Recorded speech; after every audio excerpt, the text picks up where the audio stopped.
नमस्कार, आप देख रहे हैं खबरें हिमाचल की और आपके साथ मैं हूं नुशरत। तो चलिए बुलेटिन की शुरुआत करते हैं। हिमाचल प्रदेश के मुख्यमंत्री सुखविंदर सिंह सुक्खू ने भाजपा पर हमला बोलते हुए कहा कि अगर भाजपा गलती से फिर सत्ता में आ जाती है तो प्रदेश पूरी तरह से बर्बाद हो जाएगा। उन्होंने कहा कि कर्ज का रोने वाले इस बात को समझ पा रहे हैं कि प्रदेश को कर्ज के बोझ में किसने डुबोया है। मुख्यमंत्री सुखविंदर सिंह सुक्खू शुक्रवार को जिला कांगड़ा के हरिपुर में एक जनसभा को संबोधित कर रहे थे। उन्होंने कहा कि जब हम सत्ता में आए तो फाइनेंस अधिकारियों ने कहा कि सरकार का अगला महीना चलाने के लिए भी हमारे पास पैसा नहीं है। इस प्रदेश को कब तक हम कर्ज के बोझ तले प्रदेश को दबाते रहेंगे।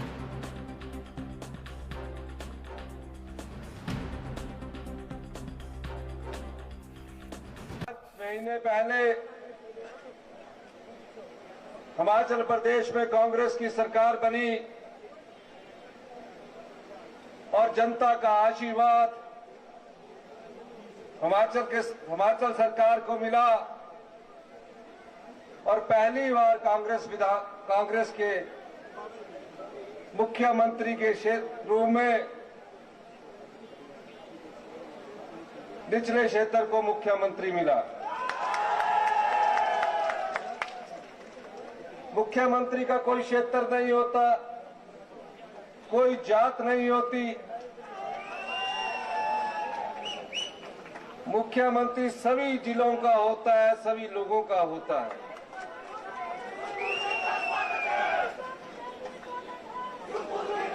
जब हमें ये सत्ता मिली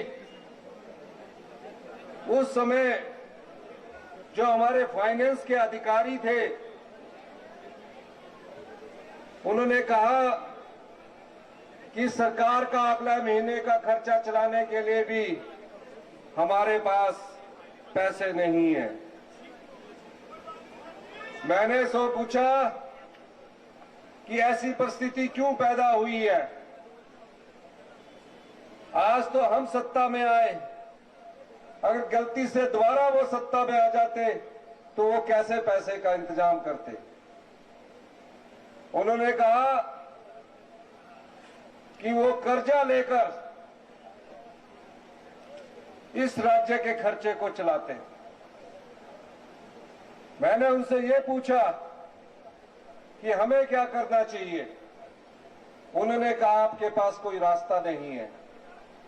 मैंने और आज ऊना मुख्यालय के बचत भवन में बोध राजपुरी वार्ड नंबर 6 के म्युनिसिपल काउंसलर ने नगर परिषद के वाइस चेयरमैन पद की शपथ ग्रहण की है और इस मौके पर लोग विशेष रूप से उपस्थित रहे।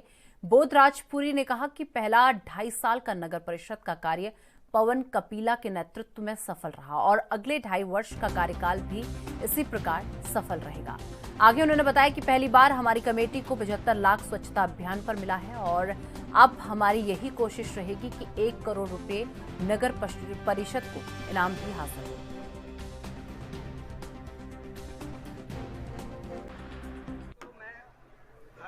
जो अरसा हमें मिला था हमारी नगर परिषद को, हमारे मेंबरों को, उनमें हमने अच्छा काम किया। पहली बार हमारी कमेटी को 75 लाख रुपया स्वच्छता अभियान पर मिला। अब हमारी कोशिश रहेगी कि 1 करोड़ रुपया हम नगर परिषद को काम करके लाएंगे। साढ़े अधिकारी ईओ साहब, जेई साहब, आशू साहब, जिन्ने भी अधिकारी है इस वेले इन्नी तैयारी से लगे थे कि अगला जो साढ़ा 2.5 साल रहूगा उसके 1 करोड़ रुपया अभी नगर परिषद को इनाम लिया के देना। और साडी यह है कि शहर के विच सतपाल जी ने सानू 2 नगर पालिका दित्तियां, बड़ा पैसा दिता। वो जो अधूरा काम रह गया अगली सरकार वेले पूरा करांगे।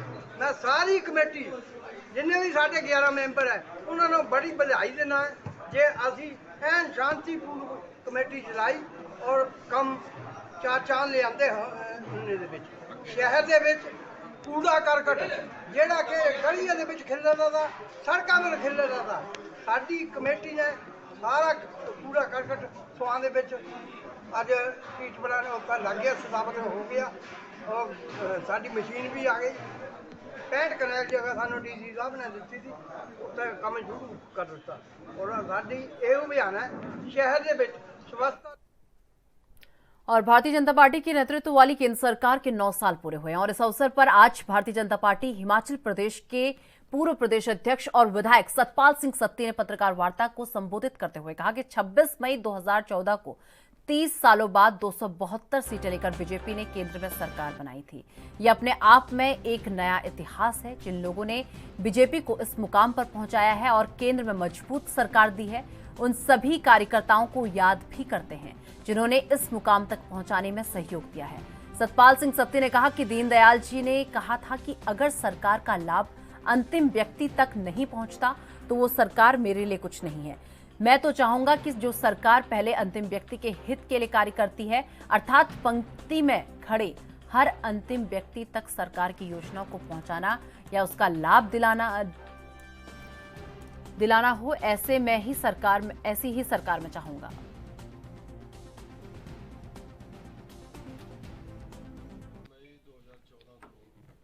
लोकतंत्र के इतिहास में और भारतीय जनसंघ और भारतीय जनता पार्टी के इतिहास में एक बहुत ही स्वर्णिम अध्याय जुड़ा था।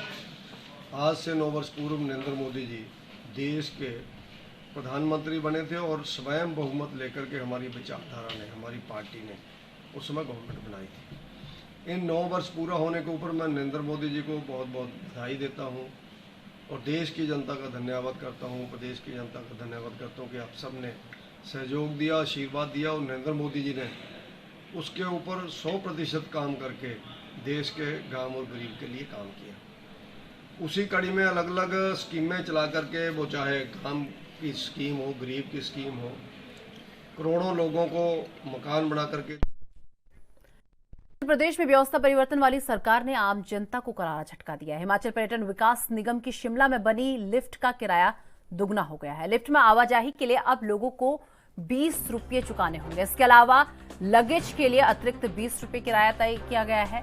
हिमाचल पर्यटन विकास निगम के वरिष्ठ नागरिकों को मिलने वाली 30% छूट को भी पूरी तरह से खत्म कर दिया गया है। अब सभी को लिफ्ट में आवाजाही के लिए 20 रुपये चुकाने होंगे।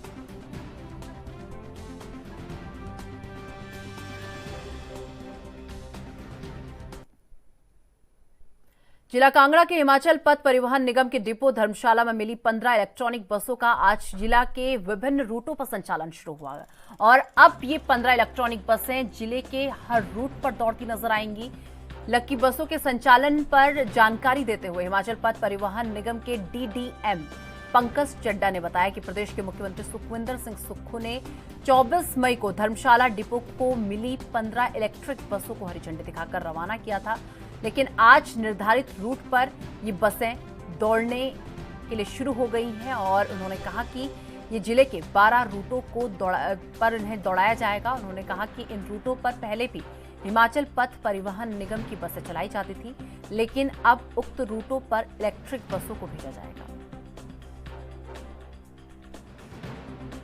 बसें जो धर्मशाला डिपो को दी हैं उसके लिए मैं सबको बधाई देता हूं। और आज जैसे माननीय मुख्यमंत्री महोदय ने विधिवत इनका शुभारंभ खुद बस में बैठ के झंडी दे के, उसके बाद माननीय मुख्यमंत्री महोदय धर्मशाला बस स्टैंड से मैक्लोडगंज गए थे और उसके बाद हमने कल आदेश कर दिए थे और आज ये बसेस जो है सभी रूटों पे चलना शुरू हो गई हैं। तो क्योंकि हर आदमी जानना चाह रहा है कि हमने ये बसेस कहाँ कहाँ चलाई, तो मैं बताना चाहूँगा जो हमारी ये 15 बसेस हैं, ये बसेस जो है हमारे जो आसपास वाले लोकल रूट जो है उन पे हमने रिप्लेसमेंट दिए। जैसे हमारी जो धर्मशाला से कांगड़ा बस बाय बरवाला है, वहाँ धर्मशाला से कांगड़ा बाया कनेड, फिर आपका यहाँ से कांगड़ा से जलाड़ी, यहाँ से धर्मशाला से टंग, धर्मशाला से स्तोबरी, धर्मशाला से मैक्लोडगंज, धर्मशाला से घनियारा, धर्मशाला से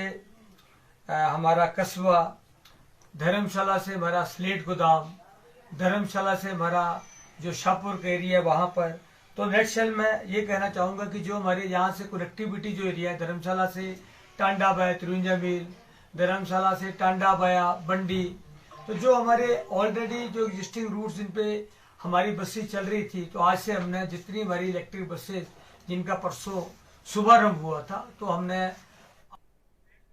सीटू से संबंधित मिड डे मील यूनियन ने आज मंडी सेरी मंच बाजार के उपनिर्देशक कार्यालय तक रैली निकाली और मांगों संबंधित उपनिर्देशक को मांग पत्र सौंपा।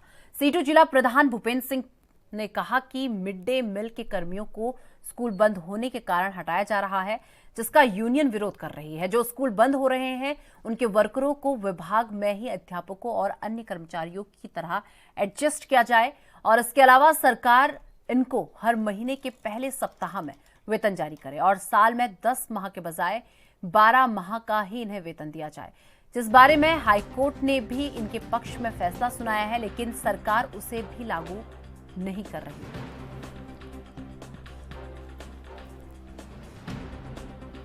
मैं भूपेंद्र सिंह हूं और मजदूर संगठन सीटू का मंडी जिला का अध्यक्ष हूं।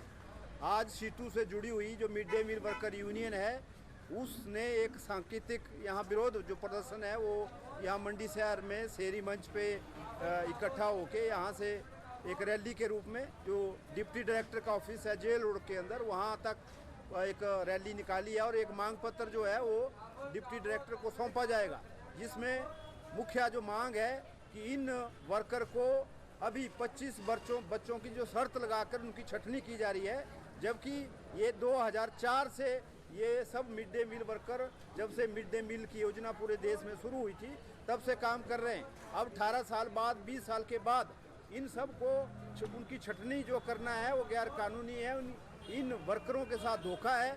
तो इसका हम विरोध कर रहे हैं कि हर स्कूल के अंदर जो मिड डे मील वर्कर पहले से ही कार्यरत हैं उनकी छटनी भी किसी भी रूप में नहीं होनी चाहिए और हर स्कूल के अंदर मिनिमम 2 वर्कर जो है वो होने चाहिए, जिसमें एक कुक होता है, दूसरा हेल्पर होता है। दूसरी मांग हमारी ये है कि इन वर्कर को जो साल के जो 12 महीने हैं, 12 महीने के बजाय इनको 10 महीने का जो वेतन है वो विभाग दे रहा है। तो हमारी ये मांग है और कि जो 12 महीने का वेतन है इन वर्कर को मिले। और इस मांग के बारे में हमने एक हाई कोर्ट के अंदर एक याचिका भी दायर की थी, उसमें भी ये फैसला हाई कोर्ट ने सुनाया है कि इन वर्करों को 12 महीने का वेतन मिलना चाहिए। मगर पिछली सरकार जो भाजपा की सरकार थी प्रदेश में, उसने वो फैसला लागू नहीं किया। हमारी जो नई सरकार प्रदेश में बनी है सुखविंदर सिंह सुक्खू जी के नेतृत्व में, हमारी उनसे मांग है कि उस हाई कोर्ट के फैसले को लागू करे और 12 महीने का वेतन इन वर्कर को दिया जाए। तीसरी मांग ये है कि इन मिड डे मील वर्कर को किसी भी और भाजपा के प्रदेश की कांग्रेस सरकार पर जन विरोधी निर्णय लेने के आरोप लगे हैं। कांग्रेस सरकार के कार्यकाल में भ्रष्टाचार को बढ़ावा मिला है, जिस पर सरकार चुप्पी साधे हुए है। और ये बात आज शिमला में पत्रकार वार्ता में बीजेपी के मुख्य प्रवक्ता रणधीर शर्मा ने कही है। रणधीर शर्मा ने कहा कि डॉक्टरों के नॉन प्रैक्टिस अलाउंस को बंद करने का निर्णय गलत है और इसका सीधा असर लोगों पर भी पड़ेगा। डॉक्टर्स के साथ जनता के हित में इस निर्णय को वापस लिया जाना चाहिए। लोक निर्माण और जल शक्ति विभाग के करोड़ों रुपए के काम हुए हैं, लेकिन टेंडर की राशि ठेकेदारों को नहीं मिल पाई है। इस सारे मामले पर संबंधित मंत्रियों ने चुप्पी साधी हुई है, जो दिखाता है कि कांग्रेस में गुटबाजी पूरी तरह से हावी है।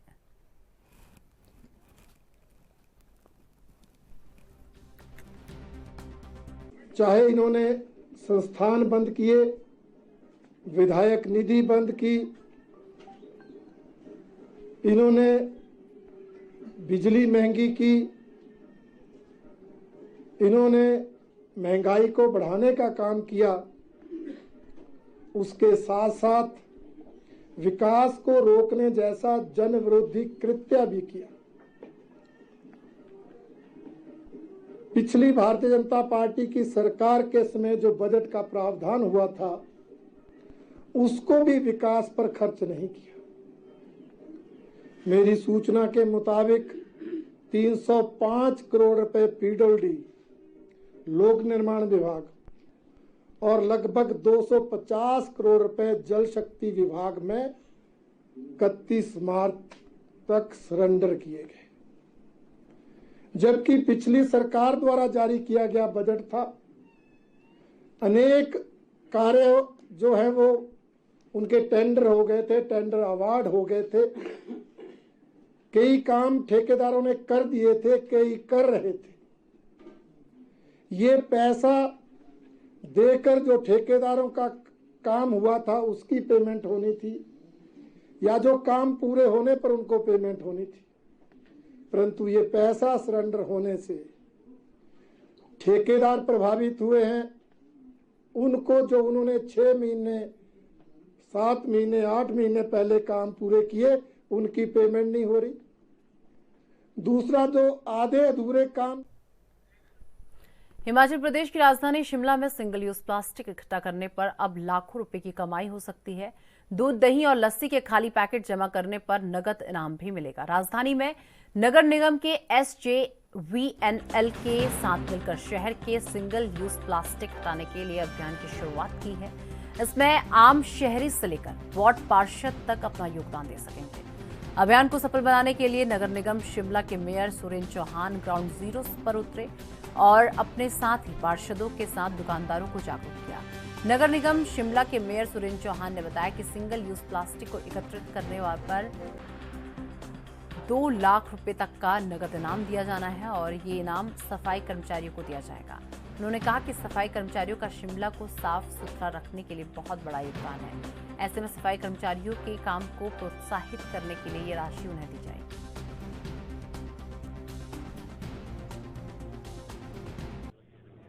देखिए, हमारे कैंपेन काफ़ी लगभग पखवाड़ा हो गया।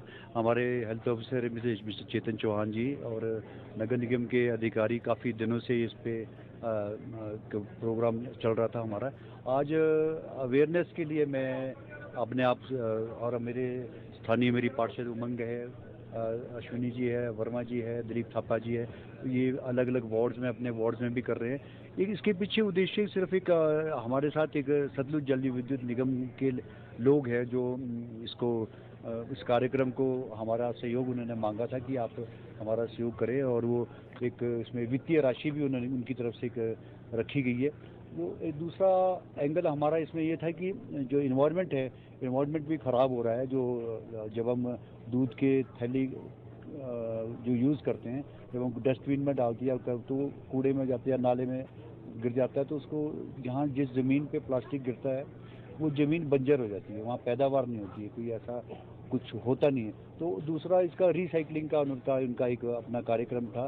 तो उन्होंने कहा कि जो जिस वार्ड में 50 kg के करीब ये प्लास्टिक का ये जो थैलियाँ इकट्ठी होगी उसको हम 1 लाख रुपए देंगे और 1 लाख रुपए अगर उससे ज़्यादा अगर कोई 100 किलो के करीब करेगा तो उसको हम 2 लाख रुपए देंगे। तो एक हमारी एक मुहिम हमारी क्योंकि नगर निगम में एक सफाई व्यवस्था से जुड़ा हो रहा था, हमारी एक रूटीन की एक प्रक्रिया भी होती है और हमारा जो गार्बेज कलेक्टर है उसमें हमने सभी लोगों से वो कूड़ा भी उठा के ले जाते हैं। उसी संदर्भ में हमने ये आज ये कैंपेन किया था कि जो लोगों से जो चाय की बड़ी बड़ी शॉप्स है, बड़ी और छोटी जो शॉप्स है जहाँ पे दूध की कंजम्पशन बहुत ज़्यादा होती है, उनसे हम निवेदन।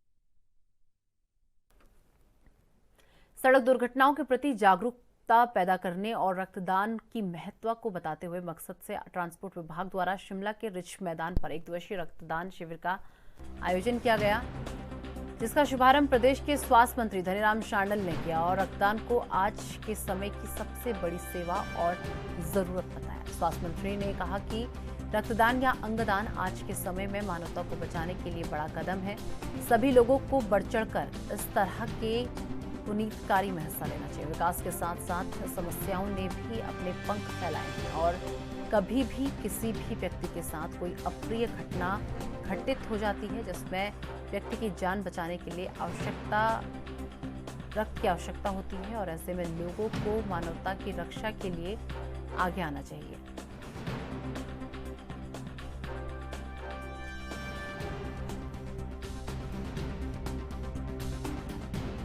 देखिए, बहुत ही अच्छा सुंदर इनिशिएटिव जो हमारे ऑफिसर साहब मान रहे थे, नजीम साहब यहाँ बनकुम जी हैं, हमारे विकास सुमेर हमारे एसडी हुआ करते थे और हमारे मेयर साहब साथ हैं। Very good initiative they have started. In fact I came fairly late last night, but जब अनुपम जी का मैसेज आया, what is it? It is a रक्तदान शिविर। I certainly come because I have some urgent work in the office and then I have to go to national highway authority. वहाँ भी medical से related ही चीज़ें ज़्यादा हैं।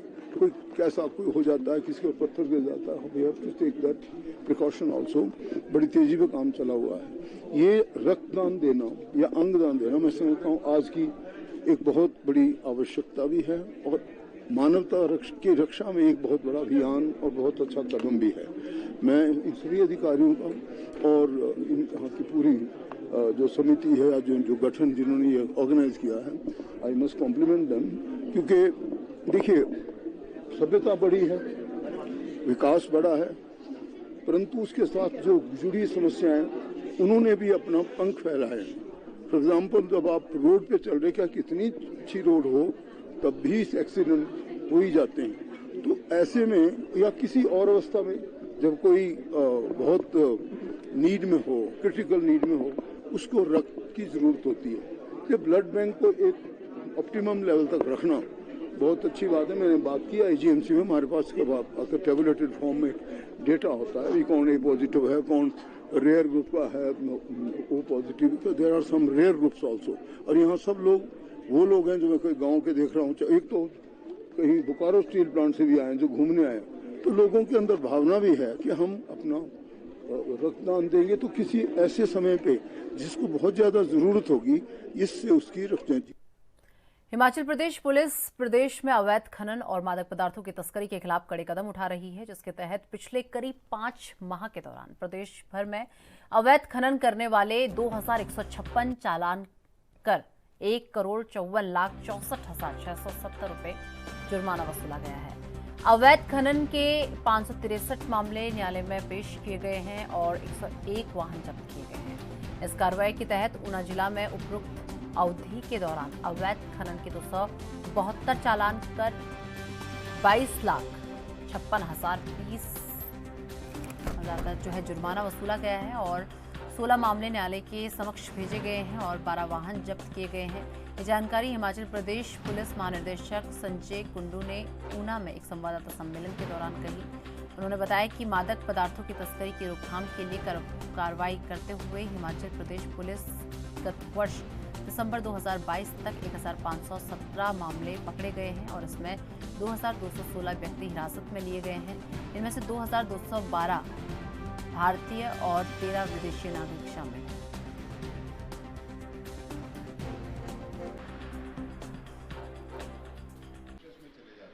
इसमें हमने काफ़ी अच्छा काम किया है और ITMS हर जगह हुआ है। साथ के साथ जो हैरेसमेंट है लोगों की कम हुई है, जो फाइन सरकार को आ रहा है, तिजोरी में जा रहा है, वो बढ़ रहा है और हम एक मॉडर्न एक स्टेट के रूप में इसमें उभर के आए हैं। बात यह है कि हमारा काफ़ी लंबा बॉर्डर पंजाब के साथ लगता है, 352 किलोमीटर का। 216 किलोमीटर का बॉर्डर हमारा लगता है जम्मू कश्मीर के साथ। करीब 100 किलोमीटर कुछ लगता है हरियाणा के साथ, 2 किलोमीटर लगता है उत्तर प्रदेश के साथ, 180 किलोमीटर लगता है उत्तराखंड के साथ और कुछ 40-50 किलोमीटर हमारा बॉर्डर लगता है लद्दाख के साथ। हमारा 240 किलोमीटर बॉर्डर लगता है चीन के साथ। तो हमारा बहुत जगह के साथ बॉर्डर लगता है, बॉर्डर संवेदनशील है और इसकी हम संवेदनशीलता को हम महसूस करते हैं, इसलिए यहाँ डिप्लॉयमेंट वगैरह हम थोड़ा सा एक्सेस कर रहे हैं। चुनौतियाँ काफ़ी आ रही है, लेकिन हमारा काम चलता रहेगा। दो जो हैं चीज़ें, 2 इश्यूज़ हैं या जो 2 मुद्दे, इसमें हमको अपार सफलता मिली है। एक तो महिला और बच्चों के खिलाफ अपराध, तो दूसरा है रोड ट्रैफिक एक्सीडेंट्स में, इसमें बहुत सफलता मिली है। और जो ड्रग्स में है ये वर्क इन प्रोग्रेस है, नशे में वर्क इन प्रोग्रेस है, क्योंकि ये बहुत कॉम्प्लिकेटेड सा इशू है और इसमें हम सही लगन के साथ लगे हुए हैं। हमने हाल ही में 3-4 महीने पहले हमने बाकी स्टेक होल्डर्स इन्वॉल्व हो इसमें एक अपना एक प्रोग्राम स्टार्ट किया, प्रदाव, जिसमें स्कूल के बच्चे भी हैं, कॉलेज के बच्चे भी हैं, वकील भी हैं, जजेस भी हैं, प्रोसिक्यूटर्स भी हैं, मीडिया है। ये हम ये सोचते हैं कि ये मुहिम सबको साथ लेके चले, तभी कुछ हमको सफलता मिलेगी। जिला ऊना के औद्योगिक क्षेत्र धनवंतरी में प्रस्तावित शराब फैक्ट्री के खिलाफ ग्रामीण लामबंद होना शुरू हो चुके हैं। शुक्रवार को डीसी कार्यालय में संबंधित ग्राम पंचायत सहित आसपास के करीब 5 अन्य ग्राम पंचायतों के प्रतिनिधि इस शराब फैक्ट्री के खिलाफ प्रशासन के द्वार पहुंचे और जनप्रतिनिधियों और ग्रामीणों का आरोप है कि शराब फैक्ट्री के लिए किसी भी पंचायत द्वारा अनापत्ति प्रमाण पत्र नहीं दिया गया, लेकिन तिमगड़मबाजी करते हुए यहां पर जबरन शराब उद्योग को खोलने की कवायद शुरू की जा रही है। उन्होंने कहा कि वो पंचायत प्रतिनिधियों के माध्यम से जिला प्रशासन को इस शराब उद्योग के खिलाफ ज्ञापन सौंपने आए हैं। यदि इसके बावजूद उनकी मांगों को हल्के में लिया जाता है तो ग्रामीण सड़कों पर उतरकर प्रदर्शन करने से नहीं गुजरेंगे।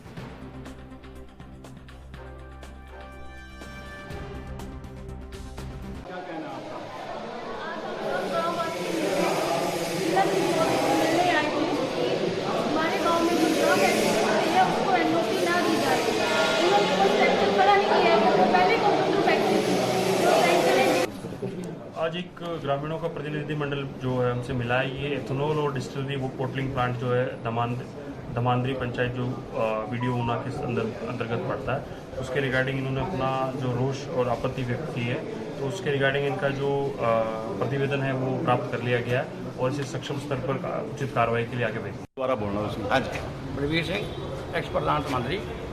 तो मैं यहाँ पर आज मैं प्रधान के साथ आकर जो हमने ज्ञापन दिया है डीसी साहब को शराब फैक्ट्री के विरुद्ध, उसकी एनओसी प्रशासन ना दे और हमने भी एनओसी देने से इनको इनकार किया है कि यहाँ पर फैक्ट्री नहीं खोलनी चाहिए। प्रधान जी, पंचायत के एंड से भी होता है कि पंचायत अगर एनओसी ना दे तो भी तो फैक्ट्री नहीं लग सकती। वो हमें ये पता लगा भी कोई राजनीति दबाव भी हो सकता है जी, उससे भी एनओसी मिल जाती है।